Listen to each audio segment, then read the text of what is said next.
Big breaking news మనం చూస్తున్నాం. అల్లు అర్జున్కి హైకోర్టు బెయిల్ మంజూరు చేసింది, మధ్యంతర బెయిల్ ఇచ్చింది.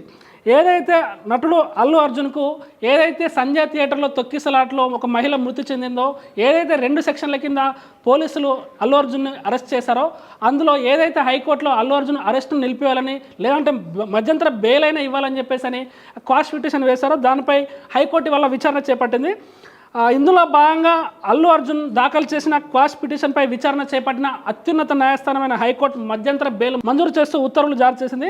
ఈ కేసులో అల్లు అర్జున్ A11గా ఉన్నాడని పేర్కొన్న పోలీసులు అల్లు అర్జున్ని దాదాపు ఇవాళ మధ్యాహ్నం 1:30కు అరెస్ట్ చేసినట్లు హైకోర్టుకు రిమాండ్ రిపోర్ట్లో తెలియజేశారు.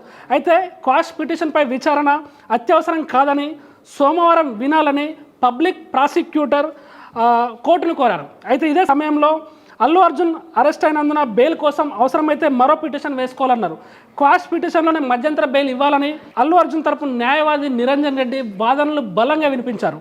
అయితే అల్లు అర్జున్ తన ప్రతి సినిమా విడుదల రోజున ప్రతిసారి కూడా ప్రతి సినిమా టైంలో కూడా విడుదల సమయంలో థియేటర్కు వెళ్తారు. థియేటర్ యాజమాన్యం, నిర్మాత పోలీసులకు సమాచారం ఇస్తారు. అందులో భాగంగానే పుష్ప 2 కూడా అల్లు అర్జున్ సంజయ్ థియేటర్కి వెళ్ళాడని, రాత్రి 9:40 సంజయ్ థియేటర్ వెళ్ళి అక్కడ అల్లు అర్జున్ మొదటి అంతస్తులో కూర్చొని సినిమా చూశాడని చెప్పేసి ఏదైతే చనిపోయిన మహిళ ఉందో ఆమె కింద అంతస్తులో గ్రౌండ్ ఫ్లోర్లో ఉందని చెప్పేసి అల్లు అర్జున్ తరపు న్యాయవాది నిరంజన్ రెడ్డి కోర్టు దృష్టికి తీసుకెళ్లారు.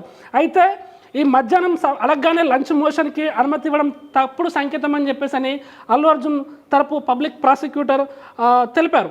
అయితే క్వాష్ పిటిషన్లో మధ్యంతర బెయిల్ ఇవ్వచ్చా లేదా అనే అంశంపై వాదించాలని ఈ సందర్భంగా హైకోర్టు పీపీకి పబ్లిక్ ప్రాసిక్యూటర్కు సూచించినట్టు తెలుస్తుంది. అయితే థియేటర్కు వెళ్ళొద్దని అల్లు అర్జున్కు ముందస్తుగానే పోలీసులు సమాచారం ఇచ్చారని చెప్పేసి పబ్లిక్ ప్రాసిక్యూటర్ కోర్టుకు తెలిపారు. అయితే ఈ వాదనలతో ఏకీభవించని న్యాయస్థానం అల్లు అర్జున్కి మధ్యంతర బెయిల్ మంజూరు చేసింది. మీరు చూస్తున్న బ్రేకింగ్ న్యూస్. ఏదైతే 14 రోజుల రిమాండ్ విధించిందో కోర్టు, నాంపల్లి కోర్టు, హైకోర్టులో దాన్ని సవాల్ చేస్తూ అల్లు అర్జున్కి బెయిల్ రావాలని చెప్పేసి దాఖలైన క్వాష్ పిటిషన్పై హైకోర్టు విచారణ చేపట్టి అల్లు అర్జున్కి బెయిల్ మంజూరు చేసింది. మీరు వింటుంది నిజం, అల్లు అర్జున్కి బెయిల్ వచ్చింది. ఇది దేశవ్యాప్తంగా కాదు, ప్రపంచవ్యాప్తంగా ఉన్న అల్లు అర్జున్ అభిమానులకి ఇది శుభవార్త అని చెప్పవచ్చు.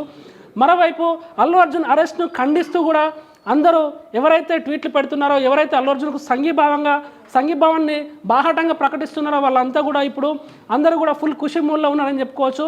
వాళ్ళంతా కూడా అల్లు అర్జున్ రాక కోసం, విడుదల కోసం వేయి కళ్ళతో ఎదురు చూస్తున్నారు. Please subscribe to the channel and download the Politicos app from the links in the description.